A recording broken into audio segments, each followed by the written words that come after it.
Hello, I'm Alexa, and today we're going to be talking about how to design your online UX product design portfolio.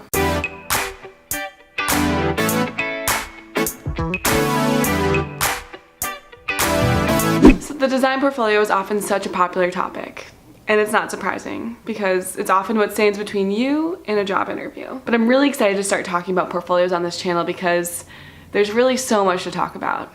And once you've mastered the design portfolio, it's really an amazing feeling. So let's jump into this. When it comes to designing your online design portfolio, the keyword is design, which means you want to think really carefully about the purpose of your portfolio site before making it. Is it to showcase your background to passer goers of the web like mine? Or is it to get a job? More often than not, when people come to me with questions about their portfolio, it's because they're searching for a job. So in this video, I'm going to speak to that audience. And my number one piece of advice to those people is to design your design portfolio.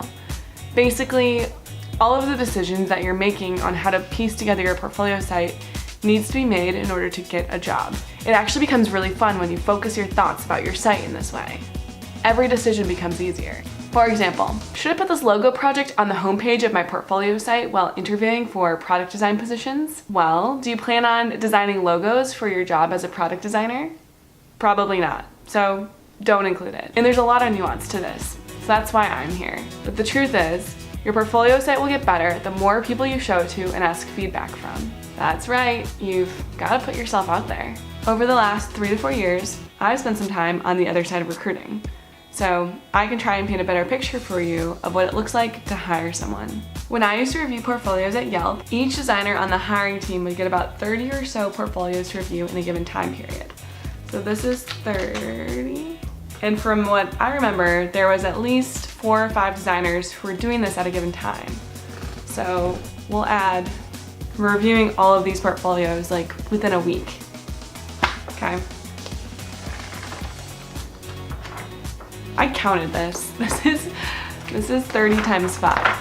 Okay. It's a lot of portfolios. And then at Zendesk, for the last hiring job I did, we reviewed about 100 portfolios before moving on to the next phase.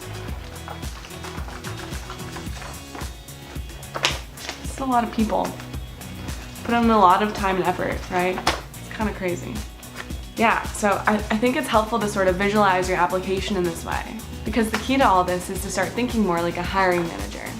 If you're about to go through 50 portfolios, what would you be looking for? How much time are you willing to spend on each portfolio? In college, I remember hearing from a couple product design hiring managers that you get about 10 seconds to make an impression on someone, if that. And now that I'm on the other side, I can't help but confirm the truth in this. Portfolio reviews happen really fast. And when I review them, I'm searching for a few things immediately, and if I don't see those things, I typically move on. Number 1, does your homepage showcase digital product design related projects? Number 2, on the very first project that I click into, have you defined the problem? Number 3, have you communicated the goal with as much qualitative and quantitative data that you can provide? And number 4, have you provided details about the project? Was it a school project, a client project, a side project? And what was your role on the team? And number 5, have you shown final designed solutions? And with just one project, that's how you pique my interest. So you want to make sure that you only include projects on your portfolio site that you're proud of. And if that goes well, I spend a bit more time trying to understand the background and the research that went into making the final design solution before I make a decision. But for the most part, I'd much rather go over those details of the project in the next phase of the interview process, which is often a phone call or an in-person meeting. Research is often dense, so it becomes a significant part of the next phase. So let's back up again for a moment. We want to be thinking like a hiring manager.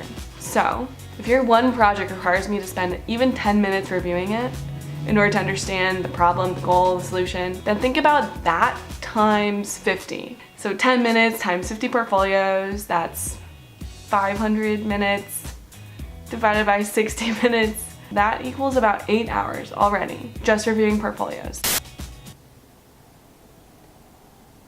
Also, context switching between that many projects and my own work can be quite overwhelming. So design your project pages with just the right amount of detail, data, and design, which will capture my interest in your work, your communication style, and importantly, you as a person.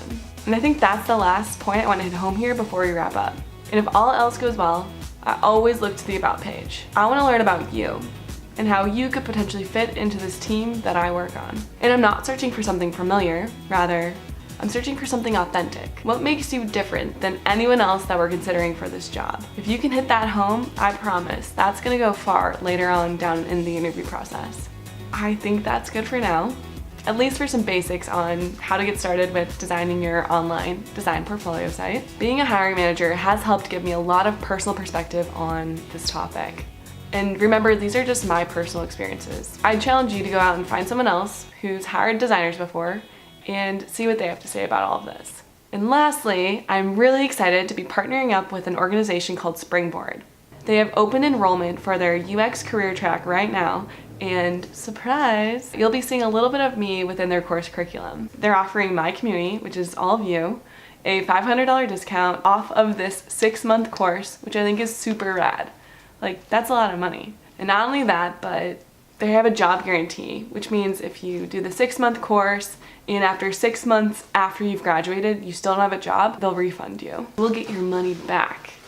That's so cool. I think that's very telling of how confident they are in their curriculum and their mentors and like the folks who are involved in making sure that you can become a UX designer or a product designer if you want to be one. That commitment is really special. I've included a link to the course in the description. Just click that, and at checkout you'll use my code Alexa500 and you'll get that $500 off. If you have any questions at all about any of this, please reach out, write something in the comments, whatever. I'd be happy to talk more about online courses and this sort of stuff in videos to come if there's interest. If you've enjoyed this video, please don't forget to like and subscribe. I do videos about product design, careers in tech, and life, which can be kind of hard sometimes. I'd love it if you'd share this video too, other people who need some quick tips on putting together their product design, UX design portfolio. That's all for now. I'll see y'all next time. Cheers. There are so many ideas to discuss for the portfolio site. So, some other ones I may leave for another video include how to design your homepage, or how to personalize your portfolio site for a very specific job. What about the importance of connecting with other designers while interviewing, how to write a strong problem statement for your project, and I have a very special story about how to stand out, about the importance of standing out in a stack of, all these people. So, that'll be next time.